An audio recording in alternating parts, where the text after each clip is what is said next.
So I've been kicking around this idea of bike shops versus cycling stores since I first learned about the Trek retail concept store idea 20 years ago.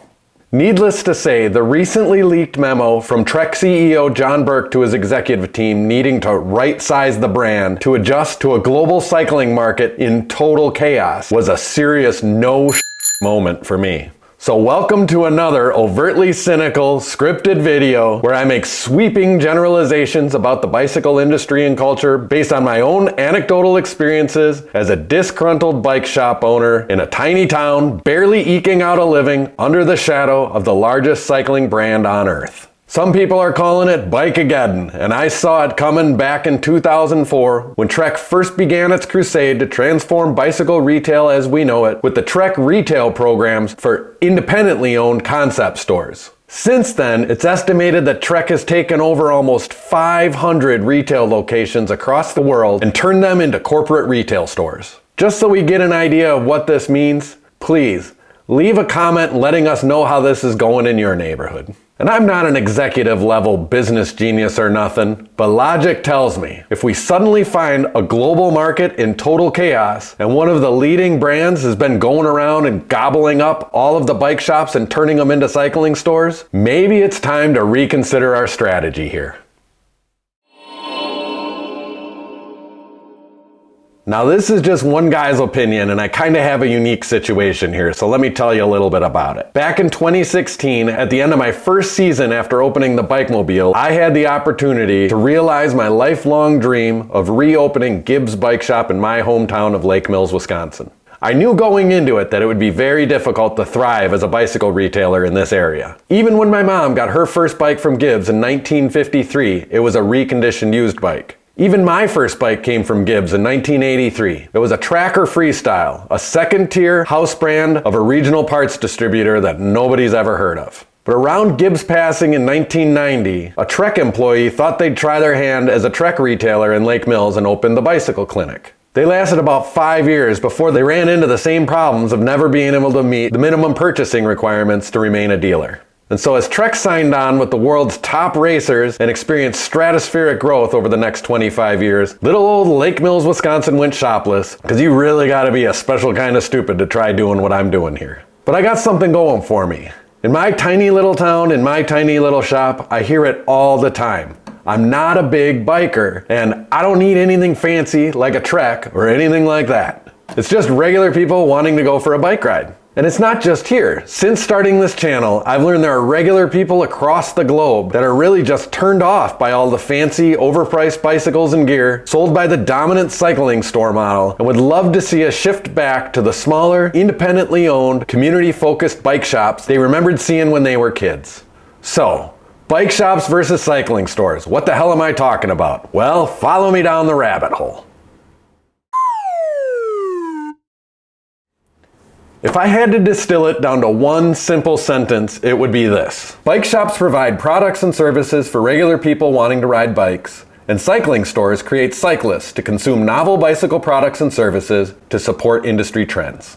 And to dig into the nuance just a little bit more, I've written some really long run-on sentences to nail my point down further. A cycling store is a sterile, brand-focused, corporate retail business that focuses on creating a trendy, fashionable, exclusive culture of consumers for a wide selection of novel cycling products by exploiting fitness and competition to ensure obsolescence, requiring upgrades and replacements to align with targeted messaging to a perpetually conforming customer base.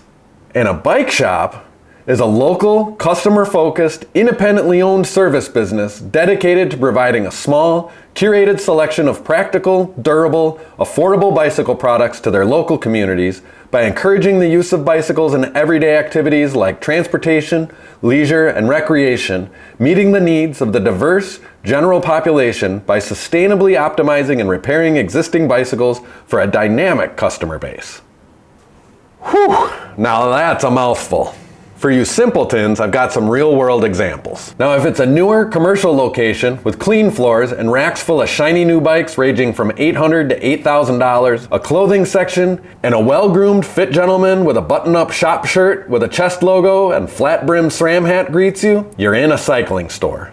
And if it's an old storefront with a faded sign, worn tile floors with a row of $700 new bikes on racks above a row of $300 used bikes, some helmets stacked in a pile in the corner, and a total dirt bag behind a dominant service counter in the back with every inch of the wall covered in filthy tools and old stickers, congratulations, you found yourself a bike shop.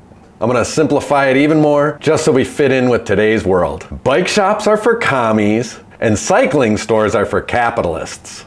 I suppose you think I'm about to tell you how it's gonna save the industry, huh? Well, who am I to leave you hanging like that?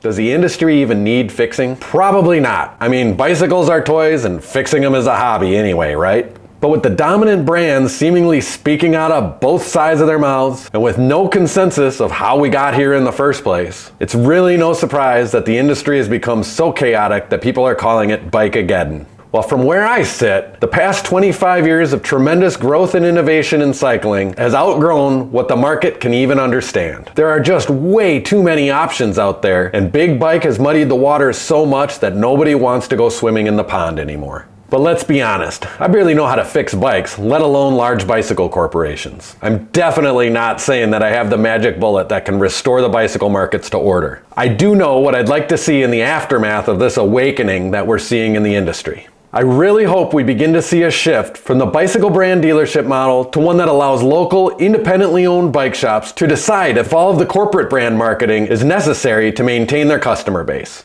If it were up to me, which it's clearly not, all of the big brands would right-size themselves by zooming out on the exclusively homogenized niche market they've all come to depend on, and allow room for the millions of people out there just looking for a decent, affordable bike without having to transform themselves into a fancy pants cyclist. Let's respect the freedom and independence that bicycles bring into our lives and loosen our corporate grips and allow the local markets to decide what's right for their communities. When you try to be everything to everyone, it becomes too much for anyone. I feel like the big bike brands have made cycling into something that it's not. Riding a bike is supposed to just be fun. And when you make it so specialized and complicated, regular people aren't able to see it that way. I firmly believe that with a little bit of help, anyone can enjoy riding a bike again. But when things get this complicated, it makes it really difficult to sell that idea. I really like the idea of right-sizing things, getting back to basics, because biking should be fun. I mean, seriously, what's not to love? It really doesn't need to be this complicated, right?